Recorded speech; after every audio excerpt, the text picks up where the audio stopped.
ஜெய ஜெய சங்கர ஹர ஹர சங்கர. ஸ்ரீ மகாபெரியவாச்சரணம். தெய்வத்தின் குரல் முதல் பாகம். மங்கள-ஆரத்தி. அனுமார் அனுகிரகிப்பார்.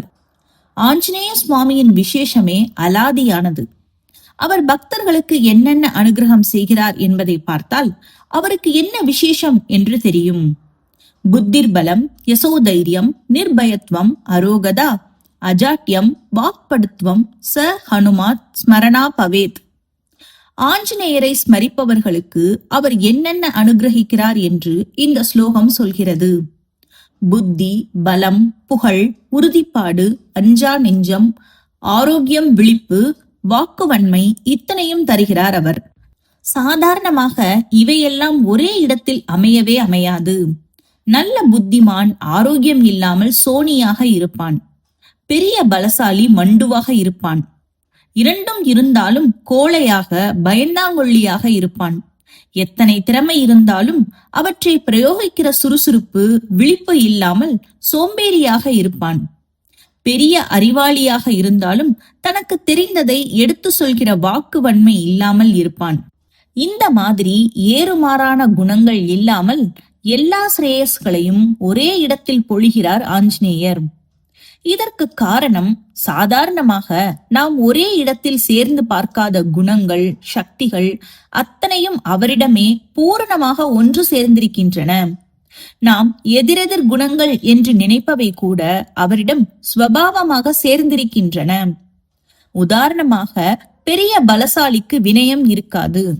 பெரிய புத்திசாலிக்கு அகங்காரம் இல்லாத பக்தி இராது. ஆஞ்சநேயரோ தேகபலம், புத்தி பலம் இவற்றை போலவே வினயம், பக்தி இவற்றிலும் முதலாக நிற்கிறார். மகா சக்திமானாக இருந்தும் அத்தனை சக்தியும் ராமன் போட்ட பிச்சை என்ற அடக்கத்தோடு தனக்கு ஒரு பதவியும் கேளாமல் ராமதாசனாகவே இருந்தார். அப்படி அடிமையாக இருந்ததாலேயே நிறைந்து இருந்தார். பக்தி இருக்கிறவர்களுக்கே கூட அதில் ஞானத்தில் தெளிவு இல்லாமல் மூட பக்தியாகவோ முரட்டு பக்தியாகவோ இருப்பதுண்டு. ஞானமும் பக்தியும் வேறு வேறு என்றே அவர்கள் சண்டை கூட போட்டுக் கொள்வார்கள். ஆஞ்சநேயரோ ராமச்சந்திரமூர்த்தியின் பரம பக்தராக இருக்கும் போதே பரம ஞானியாகவும் இருந்தார். எப்படி தட்சிணாமூர்த்தி சனகாதி முனிவர்களை முன்னிட்டு உபதேசம் செய்கிறாரோ அப்படியே ஸ்ரீராமன் ஆஞ்சநேய சுவாமியை முன்னால் வைத்துக் கொண்டு ஞானோபதேசம் செய்கிறார் என்று வைதேகி சகிதம் ஸ்லோகம் சொல்கிறது. அர்ஜுனனின் தேர்க்கொடியில் இருந்து கொண்டு கீதோபதேசத்தை நேரிலேயே கேட்டவர் அவர். பைசாச பாஷையில் கீதைக்கு தத்துவமயமான ஒரு பாஷ்யம் இருப்பதாகவும் அது ஆஞ்சநேயர் செய்தது என்றும் சொல்வார்கள். 9 வியாக்கரணமும் தெரிந்த நவ வியாக்கரண வேத்தா என்று ராமரே அவரை புகழ்கிற அளவுக்கு பெரிய கல்விமான். ஆனாலும் புத்தி பிரகாசம், சக்தி பிரபாவம் எல்லாவற்றையும் அடக்கிக் கொண்டு பக்தியிலேயே பரமானந்தம் அனுபவிக்கிறார்.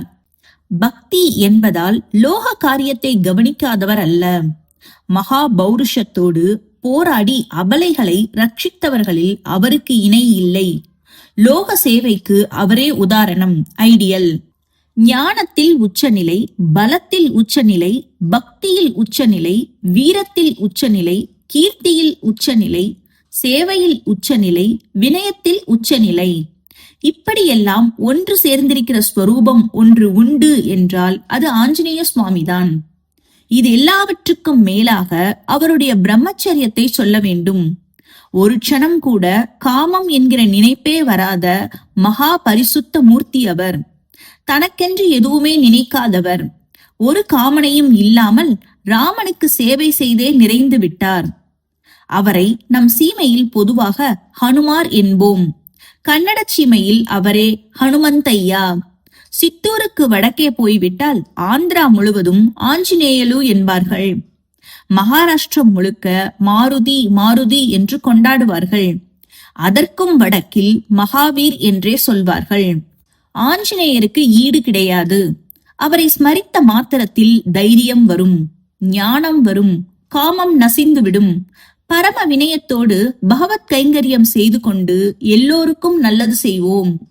ராம் ராம் என்று எங்கெங்கே சொல்லிக் கொண்டிருந்தாலும் ரகுநாத கீர்த்தனம் எங்கே நடந்தாலும் அங்கெல்லாம் நம் கண்ணுக்கு தெரியாமல் ஆஞ்சநேயர் தாரை தாரையாக ஆனந்த பாஷ்பம் கொட்டிக்கொண்டு நின்று கேட்கிறார். இந்த காலத்தில் நமக்கு மற்ற எல்லா அனுகிரகங்களோடு முக்கியமாக அடக்கமாக இருக்கிற பண்பு ரொம்பவும் அவசியப்படுகிறது. எத்தனை வந்தாலும் போதாமல் இப்போது நாம் உயர உயர துள்ளிக் கொண்டே இருக்கிறோம். இதனால் புது புது அதிருப்திகளை குறைகளைத்தான் உண்டாக்கிக் கொள்கிறோம். துள்ளாமல் அடங்கி கிடந்தால்தான் ஈஸ்வர பிரசாதம் கிடைக்கும். அதுதான் நிறைந்த நிறைவு. நமக்கு ஆஞ்சநேயர் அனுகிரகம் பண்ண வேணும். அவரை பிரார்த்திப்பவர்களுக்கு ஒரு குறையும் இல்லை. லோகம் முழுவதும் தர்மம் பரவி இருக்க அவரையே பிரார்த்தனை பண்ணுவோம்.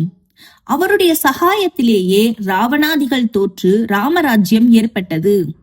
அர்ஜுனனின் தேர்கொடியில் அவர் இருந்த விசேஷத்தால் பிறகு தர்மராஜ்யம் ஏற்பட்டது.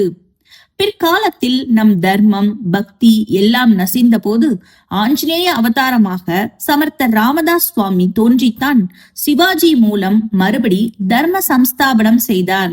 இன்னும் சகல தேசங்களிலும் தர்மமும் பக்தியும் ஏற்பட அவர் அனுகிரகம் வேணும். நாம் மனமுருகி பிரார்த்தித்தால் இந்த அனுகிரகத்தை செய்வார். ஆஞ்சநேய சுவாமிக்கு ஜெய்.